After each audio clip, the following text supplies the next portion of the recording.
안녕하세요. 존잡생각의 존입니다. 오늘의 일문일답은요. 직장 생활을 오래 하신 분께서 번아웃이 찾아왔대요. 이런 경우에 어떻게 하면 동기부여를 되찾을 수 있을까? 그런 질문을 해주셨는데요. 관련해서 한번 같이 알아보시죠. 일단 동기부여 중에서 굉장히 중요한 개념이 내적 동기부여라는 게 있어요. 그래서 이거에 대해서 오늘 한번 그 컨셉에 대해서 알아보고 또 어떠한 요소들을 좀 활용을 해서 이런 내적 동기부여를 다시 충전할 수 있는가 알아보도록 하겠습니다. 내적 동기부여가 있으면 외적 동기부여도 있다는 거거든요. 그럼 이 외적 요소는 결국 그 외부에서 당신에게 주는 것이고, 내적 요소는 내 안에서 찾아서 그걸 가지고 이제 동기부여를 충전하는 게 되겠죠. 그럼 하나하나를 좀 살펴볼게요. 먼저 이 외적 요소의 특징들은요. 뭐 간단한 개념들은 인센티브라든가 이거 잘하면 뭐 보너스를 더 줄게, 보상을 더 줄게. 페널티 이거 안 하면은 큰일 날 줄 알아. 보상 이걸 뭐 달성했었으니까 이런 상을 줄게라든가 그런 것들로 이제 뭔가 그 대부분 돈이라든가 이런 뭔가 명시적인 것들로 주어지는 것들이죠. 그러다 보니까 대부분 부여자가 우리 밖에 있어요. 그게 회사가 됐던 뭐 학교가 됐던 뭐 사회가 됐던 이런 데서 이제 본인이 부유한 형태로 주어지게 되고요. 얘들이 이제 뭐 돈이라든가 뭐 유명세라든가 뭐 지위 뭐 외부의 평가 또 뭐 요새 소셜 미디어 같은 데서 이제 팔로워들 이런 것들이 이제 뭐 예시가 되겠죠. 그리고 효과는 이거의 이제 문제는 이게 단순하고 반복적인 성과를 올릴 때는 굉장히 효과적이에요. 그래서 뭐 그 생산직이라든가 또 이런 뭐 일정의 어떤 행동을 했었을 때 어떤 보너스가 나온다는 관계가 명확하고 이 일 자체가 복잡도가 높지 않을 경우에는 굉장히 효과적이거든요. 다만 이것의 문제는 효과가 단기적입니다. 그래서 이 보상이나 외부 인센티브 체계를 없앴을 때는 오히려 부작용이나 반작용이 심각해요. 그리고 이게 금방 또 다시 원상복귀가 되는 게 아니라 안 좋은 상태가 네거티브한 상태가 상당히 오래 간다고 합니다. 그래서 외적 동기 요소가 단기적으로는 굉장히 파워풀하지만 장기적으로는 오히려 독이 될 수 있다는 점이 이제 주목할 만한 점인데요. 그에 반대로 이제 내적 요소라는 거는 이제 약자로 RAMP, 램프라고도 부르는데 이건 좀 이따 자세하게 알아보기로 하고요. 중요한 것은 이건 내면에서 발견하는 거예요. 예를 들어서 뭐 무언가를 배우고 싶다든가 이런 호기심, 학습, 또 뭘 하는데 굉장히 재미가 있어. 이게 굉장히 나한테 깊은 의미가 있어. 또 이게 나의 성장에 도움이 되는 것 같아.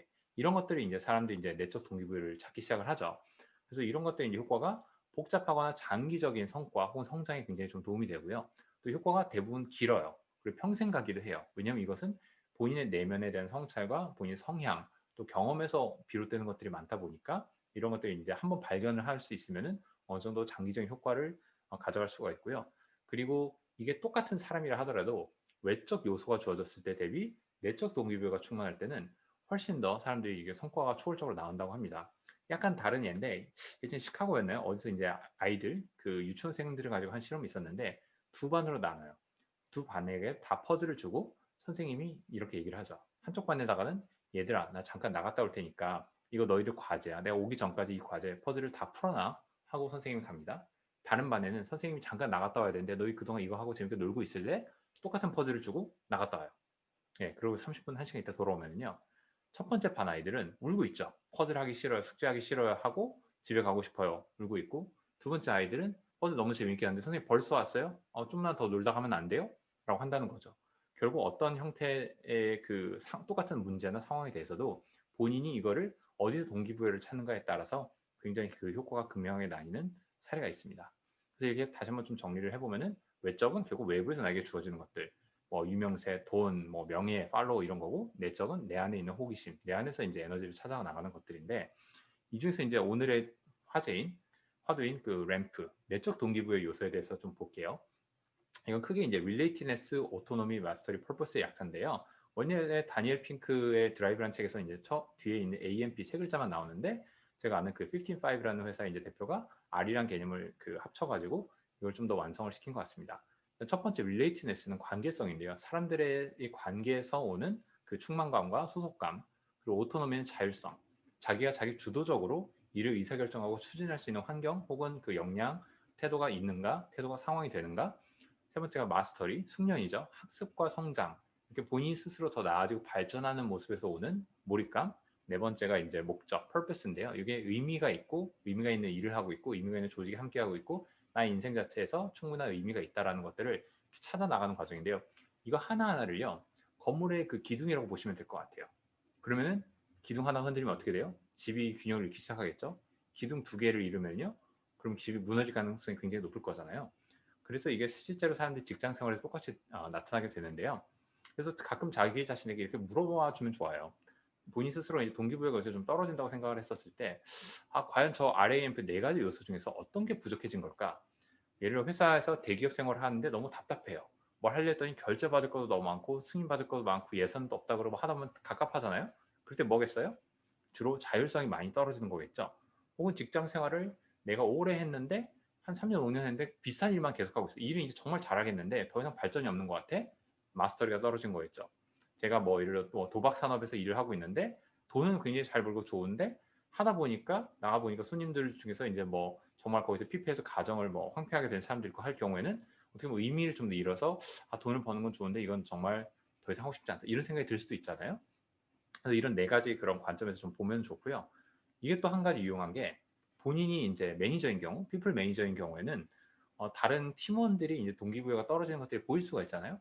그럴 때 이 프레임워크로 보면 굉장히 도움이 되겠죠. 우리 지금 회사 최근에 이 A라는 그 사람이 굉장히 일을 잘하고 있었다가 최근 들어서 이게 좀 많이 동기부여가 떨어져 보여요. 그럴 경우에 이 사람이 저 중에서 어떤 것들을 좀 잃어가고 있는가? 다른 사람과의 관계가 틀어져서 R이 약해진 건 아닐까? 혹은 이 사람이 일을 하는데 뭔가 일을 추진하려고 하는데 어떤 벽에 부딪힌 게 아닐까? 그럼 A가 떨어진 걸 수도 있죠.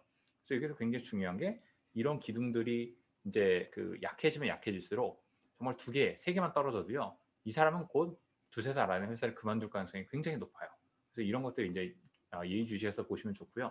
그래서 결국 이런 것들을 이제 이해한다는 것 자체가 자기 자신 또 회사에 있는 사람들의 그 번아웃을 어떻게 보면 미연에 방지를 하기도 좋고 만약 그 상황이 왔다 하더라도 다시 그걸 극복할 수 있는 단서들을 찾게 된다는 거죠.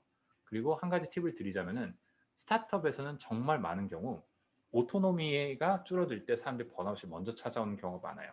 왜냐하면 대부분 스타트업에 올 때는 어느 정도 퍼포스 의미를 찾고 그렇기 때문에 뭐 정말 뭐 높은 연봉이라든가 엄청난 복리생이 뛰어난 대기업을 박차고도 나와서 스타트업에 조인하는 이유는 대부분 의미부여라든가 마스터의 성장에 대한 욕심이 있어서 오거든요. 근데 들어왔었을 때 오토노미가 너무 떨어질 수도 있어요. 회사 성장을 하는 과정에서 내가 생각했던 것보다 이제 충분한 다양한 일을 못 해볼 경우에 내가 해야 되는 일이 어느 정도 전문화될 때 오토노미가 떨어질 수도 있고요. 그 외에도 이제 마스터리 본인이 A라는 스킬을 쌓으려고 왔는데 알고 보니 이걸 전문성 있게 쌓을 수 있는 게 아니라 굉장히 다양한 잡다한 일을 해야 된단 말이죠. 그러면 이걸 어떤 분들은 이거 되게 다양한 걸 배울 수 있어서 좋네라고 생각할 수 있지만 한 분야를 굉장히 깊게 파고 싶었던 분 같은 경우는 오래 실망할 수 있겠죠. 그럴 때 마스터리가 약해질 수도 있고요. 그런 식으로 이제 그 결국 RAMP라는 기둥을 통해서 번아웃을 진단하고 반대로 그에 대해 처방을 하고 그거를 이제 몇 달 동안 노력하면 다시 극복이 되기도 하고요. 그래서 이런 식으로 좀 이 내적 동기부여를 번아웃을 극복을 하고 혹은 진단하고 예방을 하는데 활용하시면 좋을 것 같습니다. 오늘 이상으로 간단하게 동기부여에 대해서 좀 알아봤고요. 도움이 되셨다면 도움이 안 되셨어도 좋아요와 구독 눌러주세요. 고맙습니다.